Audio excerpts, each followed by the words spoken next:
Hello. Happy Friday. I shouldn't really say that because it's not going to be Friday by the time it's released. But in all my favorite podcasts, they're like, yeah, so when you're listening to this, it's actually going to be Wednesday.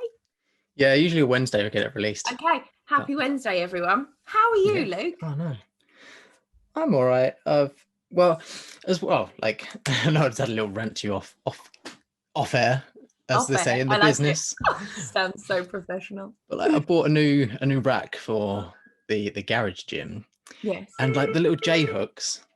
Oh, Yes. that's right. We carry on. The little J hooks I got. One of them, the left one, is like I think it's like welded wrong, so it doesn't fit on.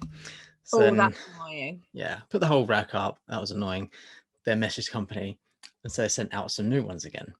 They turned it up, turned it up. Turn it up. And the same side, the left one, is exactly the same. Doesn't fit again. I was like, oh, what are the chances? Like, so contact no. them. This has been one of those weeks where lots of like little niggly things just been, going on. Well, here's hoping that this is going to go a little bit better than the rest of your week has. So, everybody listening, hi, hello, welcome. Today, we thought, because there's a lot of heavy stuff going on, we'd do something that's slightly more entertaining, but something you'll probably all be able to resonate with on at least one topic. And this is things about fitness and the gym that make you roll your eyes. Yeah. Kind of those things that you just think, oh, for goodness sake.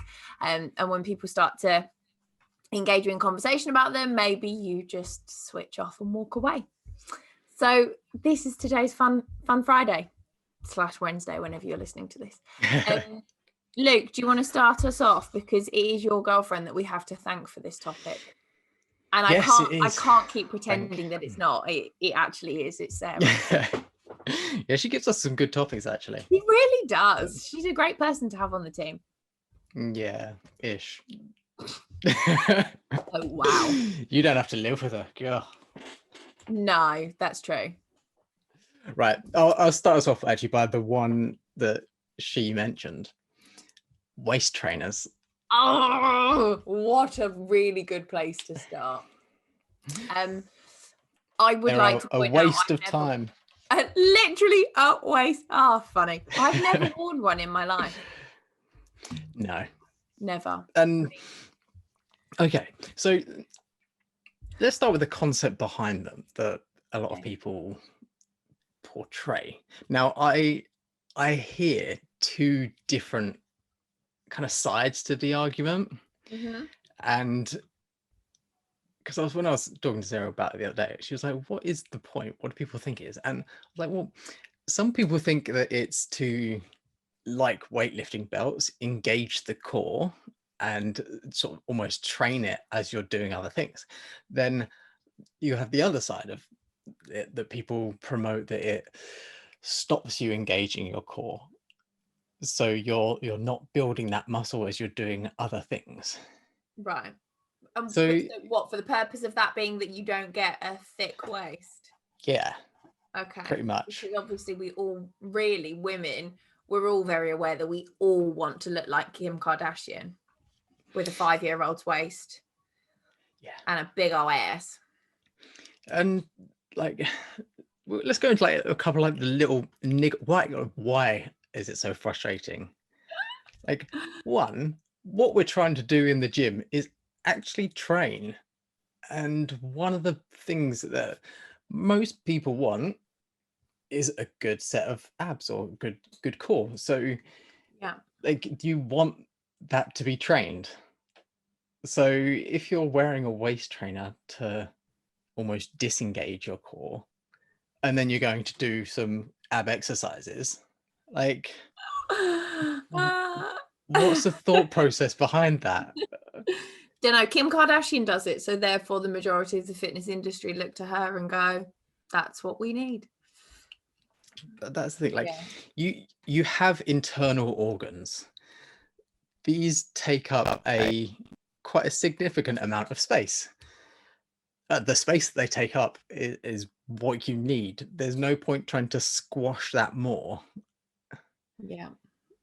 It's not going to happen. Unfortunately, you're kind of limited to genetics there. Like, if you want a smaller waist, get bigger shoulders. Yeah. And a Now bigger that's back. the camp that I sit in. Yeah. And it will make your waist look smaller, and it will develop that X frame that people want. Yeah. The goal of bodybuilding. It's a funny one, isn't it? The waist trainer. I feel like a lot of heavily influenced young women believe that the secret to abs is a waist trainer. And I think there's also a correlation between they like wearing it when they're doing cardio because it makes that area get more sweaty. So they feel like that's going to help them lose more body fat in the midsection. But I mean, from a genuine position, if you wear a waist trainer enough, you can end up doing yourself damage, can't you? You can cause damage to internal organs. So it's not even that we joke about this because we find it funny to slate the things that make us roll our eyes in the fitness industry. It's actually a little bit dangerous, this one. I feel like they should be banned. I feel like this would be something that in hopefully a few years' time is going to be a big no-no within the world of fitness, and not influencers stamping their name across waist trainers and acting like they've got their own brands. Yeah. Is there, okay, like playing devil's advocate, like, is there any situations that you feel they could be used? No, I'm very against them, I'll be honest. Yeah. But then I also don't sit in the camp of wearing a weightlifting belt. That's interesting. Why? Because I think in the majority of cases, you want to strengthen your back, your core muscles. So for me, the ideal would be you train without, you leave your ego at the door, you start with lighter weights and you build up to what you're capable of doing.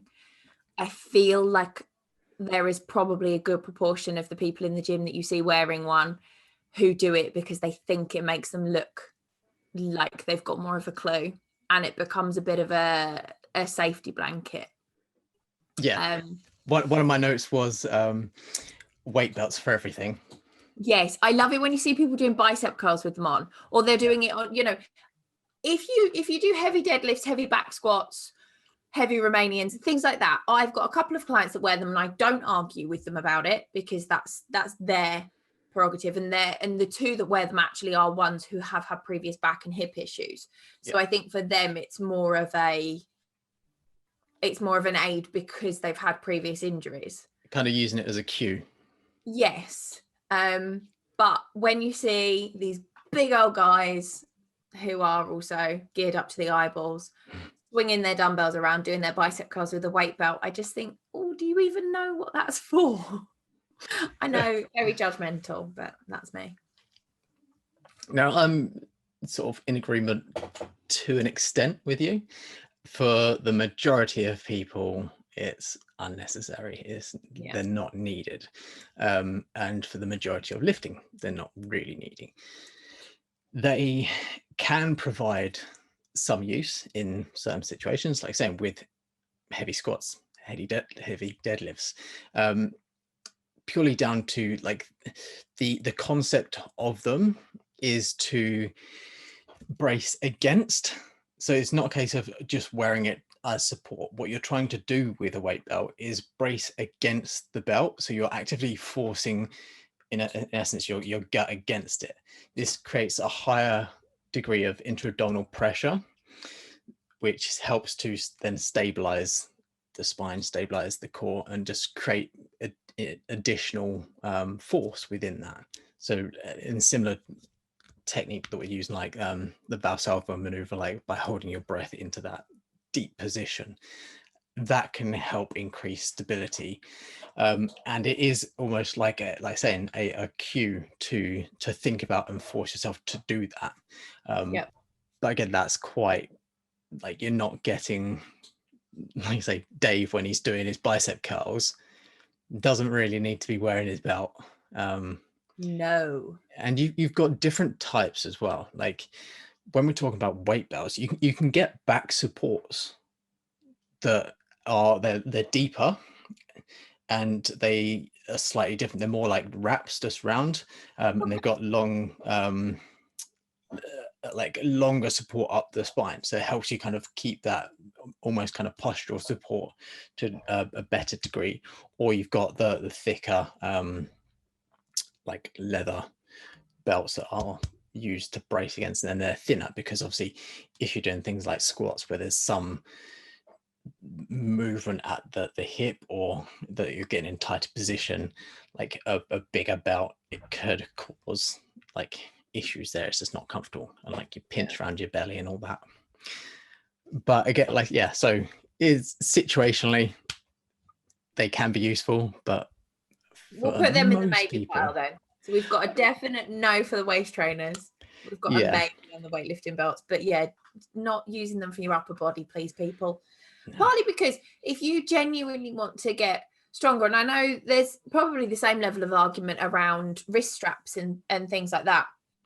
I do use wrist straps on my working sets of deadlifts, sometimes bent over rows, sometimes even pull downs, because my grip can be the limiting factor.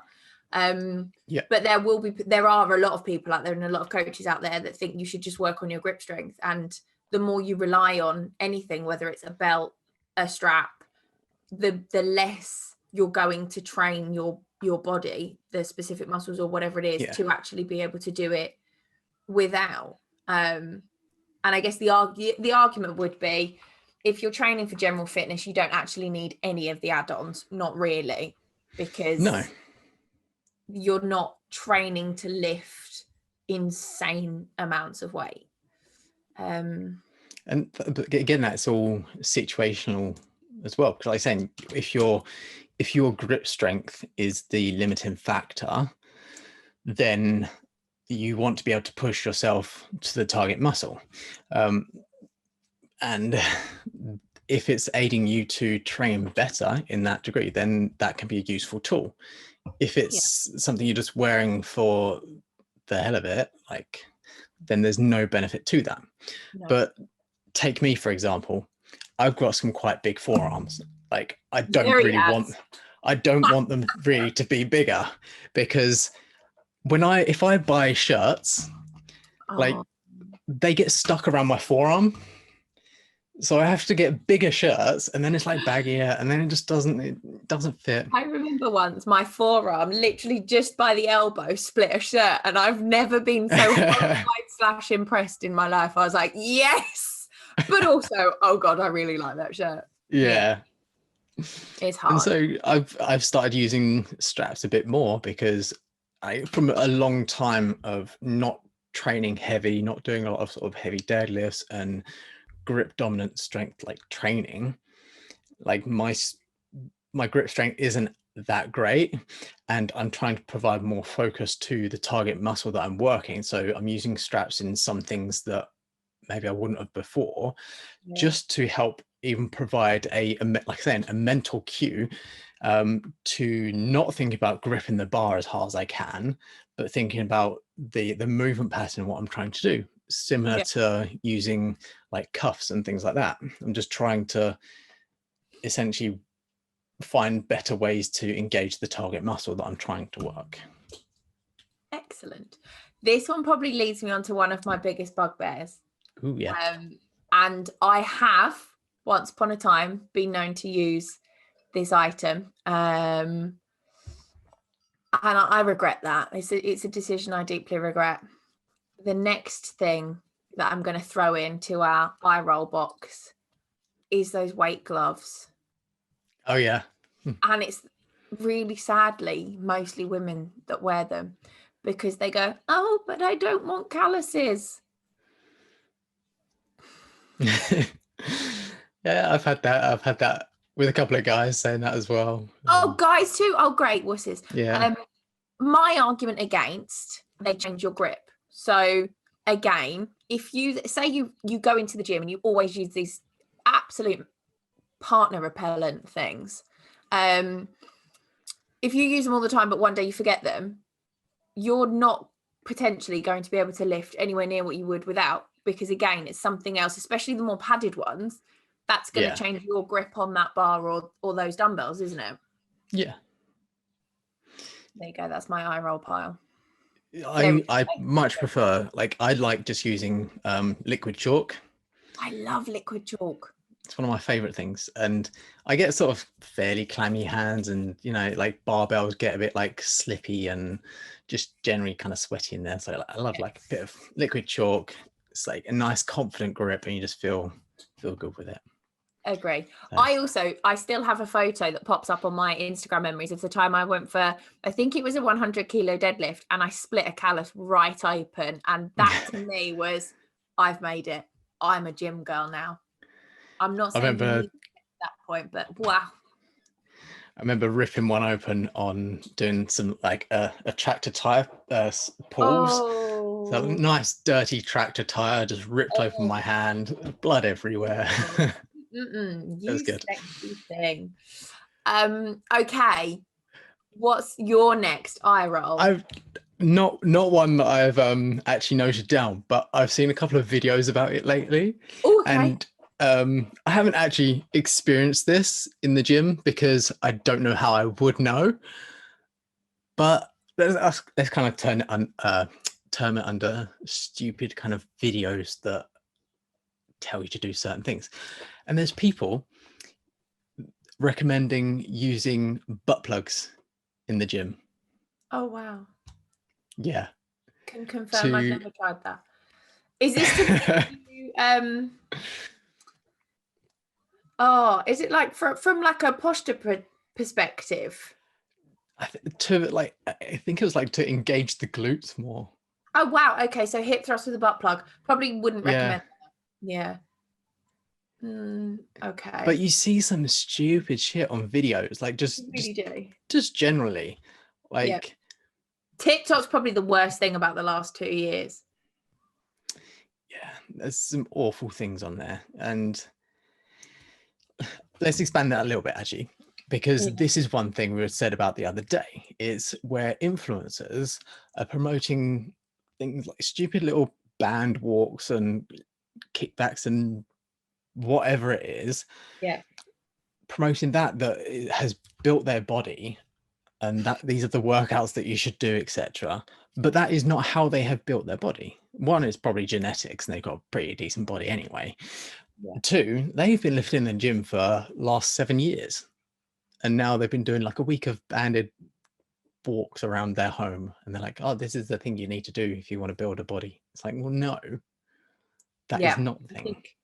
I think that could get a whole eye roll podcast on its own, but that is definitely up there. Workout videos that you see on Instagram or on social media very rarely are the workouts that the individual does. The only exception, I think, from people that I follow would be Lucy Davis, because her company, My Coach School, they have a lot of different workout programs. So often she will record and then post ones that do go on their website. Or things that she's done, but you can see when you watch her do them, they're her working weights. She's not like just doing it with 2 kilo dumbbells and claiming that that's how she built her figure. She's quite honest with, these are my weights. It's more the fact of when it's exercises that aren't even good exercises to do. Like, I nearly mentioned a name then, and then just in case this ever gets picked up on Wiggles, I'm not going to say it. Probably a good idea. No, again, perfect eye roll topic. Do you know another one that I've just thought of? Yeah. When people use the hip thrust pad to put against a barbell for doing squats, and it makes them squat like they're the Hunchback of Notre Dame with their chin pushed so far forwards, it stresses me out. Those pads work well if they're like the hip thrust pads have the bigger gap in the middle, but the pads originally were around for known as like squat pads, But you're right, I don't really like them because they create that bigger kind of dimension of the bar. Yes, I must admit there are. So my gym has a thinner version, which I would go with the presumption that that is to cushion your your upper back, your traps. But the big ones that a lot of the gyms have, they make you do it's like a very weird like chicken head. It does. And when it comes to exercises like that, like, yes, it might just be a little bit uncomfortable for some people, and they just prefer utilizing it. And if the support around the bar is not compromising your position on your form, that's great. If it does, then that exercise isn't for you. If you can't do it with just the barbell and can't do it properly with the pad on there, then don't do that exercise. Like, there's a lot of other exercises that you can do to stimulate the same muscle groups, so you don't have to do these specific exercises. Agree. For most people, I mean, like, you're not going to see a powerlifter using one of them anyway, and so powerlifters only really people that have to do squats. Yes. So that's why I'm never going to become a powerlifter, Luke, because I don't enjoy squats. Okay, so moving away from like physical things that you can use in a gym, my eye roll, bit contentious this one, is people believing that just because they've been to the gym they immediately need to stand at the gym counter and get a protein shake post-workout. And I think this stems from the years of you've got to have your protein within 20 minutes of finishing a workout, or basically all of your gains will be lost. And one thing I can't wait till that dies eventually, and enough people know that you don't need to worry about that. It won't ever die, because it's big profit margins for gyms, so they're always going to offer it and they're always going to push it. And there is benefit to getting a good source of protein post-workout. So when you have that benefit, also the cost margin that promotes a good business model, like, gyms are always going to push it. So if gyms are pushing it, people are going to pushing it. What I disagree with is I've literally finished my workout and this is what I now need to go and do. The mentality behind it. Oh yeah. Not the physical protein shake business. That's another thing entirely. Like, it's trying to educate people around that process, but in some cases it's quite nice to have a protein shake post-workout, because if you're training hard, which I know, Harry, like, this is new to you, then I don't train, but like the gastric system isn't going to be supplying blood to and for digestion.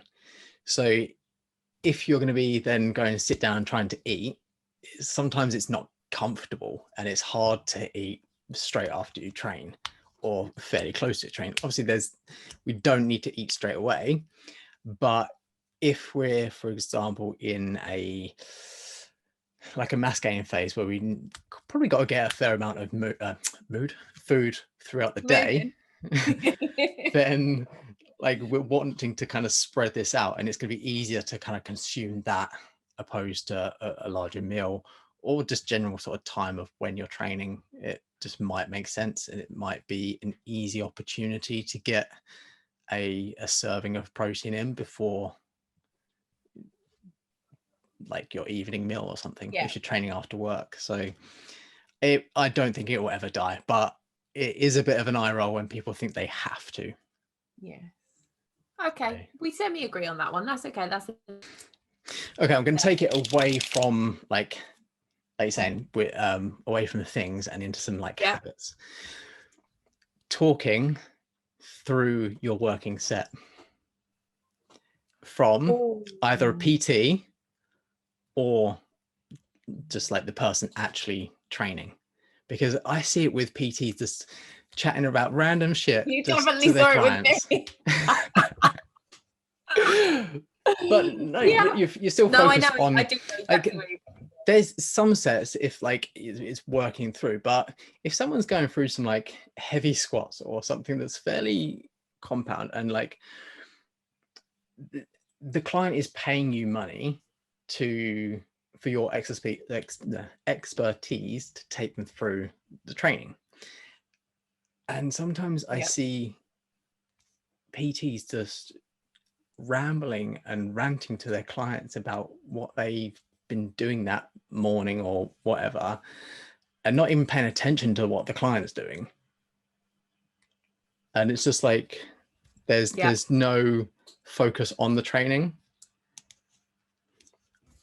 Or you get the situation where the person training is just talking, rambling off about something and just going through the motions of the set, and it's like, well, there's no intent on the exercise. And that's just like, if you're training, train. Like, you can talk and you can catch up with your mates, but do it like between sets, but don't let it impact your training. And it's harder for beginners to be able to train and still like to talk and train, whereas like more advanced people like find it a bit easier because they know how to push, but they can still like listen when they're going through a set or something. But beginners, just they're like children, like their minds are all over the place, like me. Oh, I love it. No, can't disagree with that one. Can't disagree. Okay, still on the concept of within your training, big eye roll for me, people excessively grunting or making noise when they're lifting, especially when objectively they're not lifting particularly heavy. And you know, when it's kind of more of a, yes, I'm just going to tell the world that I'm here and I'm going to make my sex noises. It's very off-putting for people that I think are quite nervy in a gym. Yeah. Because it's just unnecessary, I think, a lot of the time. You know, I'm all for a little bit of heavy breathing when it gets hard, but when I can hear it over my music playing that's in my ears, then it's too loud. Then it's too loud. I like that. Yeah. Yeah. But yeah, I completely agree. It's unnecessary and it's just off-putting. Nobody wants to hear it. Like you don't need to do it. No. So, keep it quiet, people. Keep it quiet. Okay. Any more on the gym and training front? Yes. Ego lifting. Ego lifting. Oh, you're going to upset a lot of people. But if you're trying to lift more than you actually can, just to show off in the gym, or because there's someone next to you doing a bit more. I've literally seen it like with some people, gone up to the dumbbell rack. This was before like COVID and you had to like clean them all after, but they've picked up like their 20s, for example, and they sat down with them. They've not done a set yet.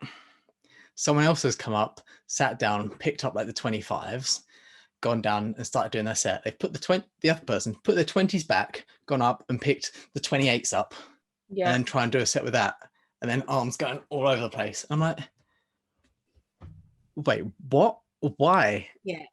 Yeah, because the person that you're competing against isn't competing against you. They've probably got absolutely no clue what you're doing. No. Yeah. It's just you've got to keep the process of what you're trying to do in mind, and yes, compete with yourself, like progress through your training program and do better. You might be able to train with someone that's at a similar level to you, that you can have a bit of sort of friendly competition, but don't push so hard, lift too much that people have to lift the weight off of you, otherwise it's going to crush you. Yeah, I agree. I once had to save a man in the gym. He was doing a chest press on the Smith machine, but instead of laying underneath it, he was kind of laying across it. if you like. So the Smith bar traveled like down his center line, Yeah. and the little V handle that you'd normally do roses. So it was like a close grip press, and he got stuck under it, and I was howling with laughter and had to go and save him. Yeah. Oh dear. Because he had no get out. There was absolutely no way he was moving from underneath that until somebody came and saved him. And that was me. So you should have gone up to him and just been like, come on, beg me to save you. Yeah. Well, I sit down and beg really nicely, and I'll think about it. Oh God, I should have done that. Let's have a little chat then. What nutrition eye rolls? Ooh, I didn't make any notes on nutrition. You've That's thrown fine. me under the bus here. Nutrition, keto diets. Oh, keto diets. Okay. And a lot of it is like the myths that people like throw around, or it's when some people are explaining diets or what they've been doing to other people. You overhear it in the gym, or just generally around, to be honest, and it'll be things like, oh, I'm doing this keto diet, I've been eating this and this and this, and I'm thinking about it and I'm like, one, that's not a keto diet. Like the typical one is they'll be say they're on a keto diet and they'll be eating lots of veg, which contains carbohydrates, and obviously a keto diet needs to be very low carb, low protein, and very high fat. And they'll be having a keto diet but having a quite high protein, having a lot of carbs through their like the vegetables intakes, and like it's probably not actually that bad a diet in essence. High protein, high vegetable, like if it was calorie controlled, might be okay actually, but their thought process behind it, and I'm like, that's not a keto diet. Yeah, it's totally. But they're then promoting it to other people like it's the best thing ever, and I'm like, you don't even know what it is you're doing. Yeah. Okay, that probably leads very nicely into my other eye roll, when somebody very confidently, and this happens a lot in offices, I think, that somebody very confidently goes to you, oh yeah, I've given up carbs, because what they view is they've quote unquote given up bread, rice, pasta, potato, cereal, but they're still eating their banana, they've got their pot of mango, they're having their salad, and you kind of go, given up carbs, have you? And I've had it with a few clients where they're like, yeah, I'm going to be really good, like I'm going to pull back my carbs, and I look at them, and then their eyes just kind of go, well, yeah, like I know that fruit and veg is carbs, but so can we rationalize where that comes from? Carbs are not the enemy. You never need to give up carbs, is a start. And by all means say, I'm reducing, my intake of starchy carbs, but don't try and tell, especially your coach, that you're giving up carbs or that you haven't eaten any carbs, because we're very good at these things and we know that's not true. I think to be honest, I can add like the whole umbrella of nutrition under my eye roll of like talking to anyone about nutrition that doesn't have any idea. I was like, here we go. When people go to you, don't judge what I'm eating. Or when you're out and they're like, I bet you eat really healthy. Oh my God, don't look at my plate. I'm not looking at your plate. I couldn't give a crap. I do not care if you inhale every item of food that's in front of you. I'm not paying attention. One, because I'm not at work, and two, you're not paying me. So yeah. Or can I just talk to you about exercise? This could end up being a whole ranty podcast. Can I just talk to you? Like my coach has told me that I need to do this, and can you tell me what you do? No, I'm not overriding what your coach says. You want my opinion? Leave them come to me. I've had that a fair few times as well. I'm just like, and quite often, like, I'll know the coach. It might be like someone else in the gym, and I'm like, I don't really want to be treading on toes here. Yeah, absolutely. No good. So there you go, people. Don't ever ask us, because we won't comment. Yeah. I'm really enjoying topics like this, because there's a lot of things, and we'll come off this and I will think of about 17 more things that make me eye roll. Yeah. But I'm aware that we're very immersed within the gym, the fitness, the training kind of world, we probably see a lot more things, you know, than our clients will. But one big one, and I don't know if I'm going to upset a load of people here, is girls training with their boyfriends and like their boyfriends and expecting to get the results of people that they look up to on Instagram. So they go to the gym with their boyfriend and either do a couple of sets and then go off onto the treadmill, or they'll follow his shoulders routine. And you're like, unless you want the world's biggest shoulders, you don't need to be doing a whole shoulders thing. Yeah. And, you know, because he only does leg day once a week, then they only do leg day. And instead of taking the time to learn for themselves, they follow what their boyfriend's doing and don't really get anywhere because he's too busy talking to his mates anyway. That I'm a bit, yeah. I love the new gym that I'm at because there are so many women that train on their own and train really confidently. And I feel like we're going to get a new wave of women who know what they're doing in the gym. Definitely. It's come on a lot. But it's just riding this last little bit out. Like the last kind of like 5 years or so, it has come on a lot. Yeah, absolutely. And like I can remember when I first started in a gym, there was the women that trained in the gym. It was just two women that I knew, that trained in like with weights in like the weight section kind of thing. And this was in like a public gym, like, but it's come on leaps and bounds within like the last 5 years or so. And women are becoming more confident in the gym. And I think a lot of that is down to people like you, like that are showing women the right way to train and that they can train and actually helping them and being like a positive influence within the fitness industry. Because like I said, there has been a distinct lack of like role models for women in the industry that actually promote good information, not just like here's my booty band workout. Yeah. Which, oh my God, can you believe we nearly forgot that one? I know. Booty bands and glute activation. My biggest eye roll is unfortunately, and yes, some people will tell me there's merits, but my biggest eye roll is reserved for the 25 minutes some women spend crab walking, kickbacking, fire hydranting in the gym before they've even picked up a weight. Yeah. You don't activate your shoulders. You don't activate your quads.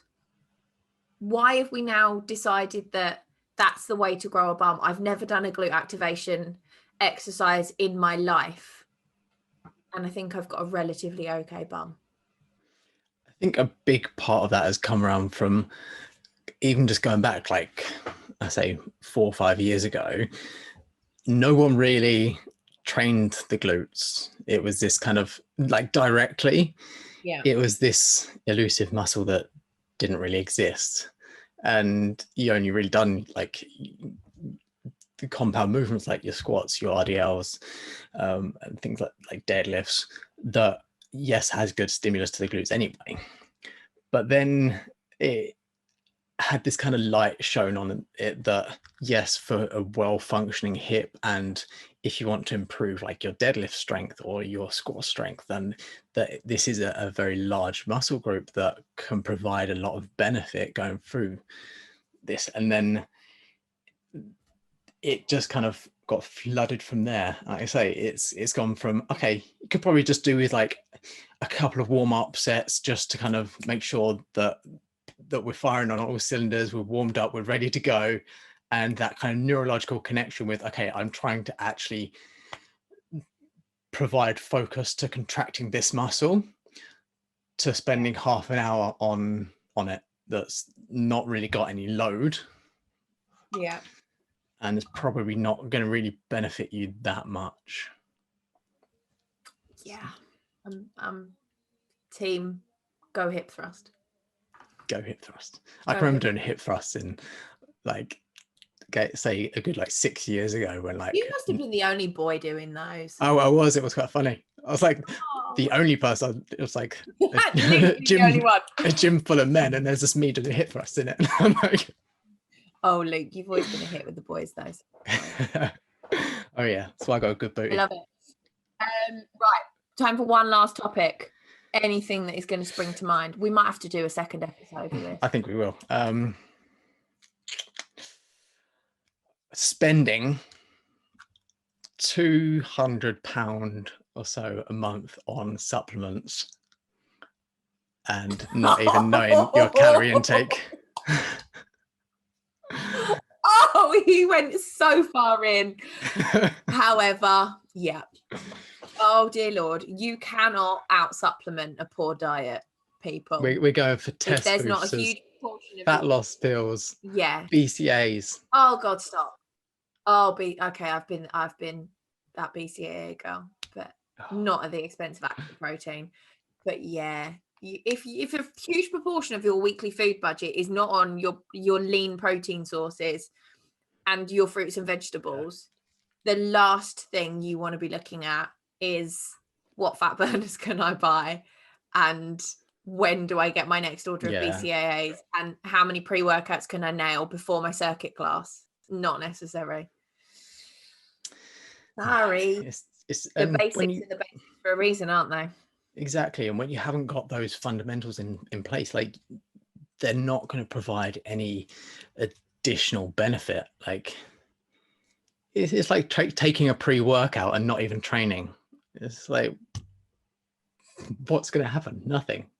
You know, but I might try it one day.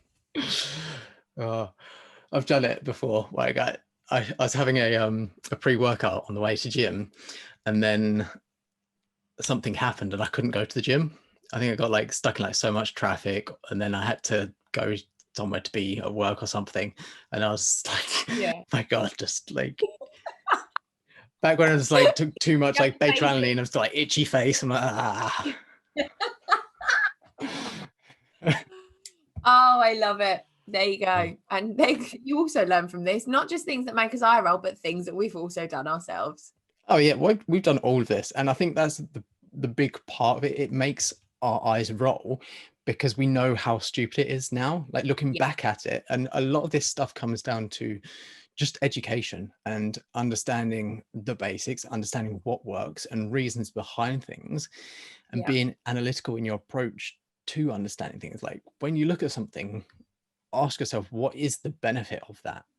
Is there a benefit?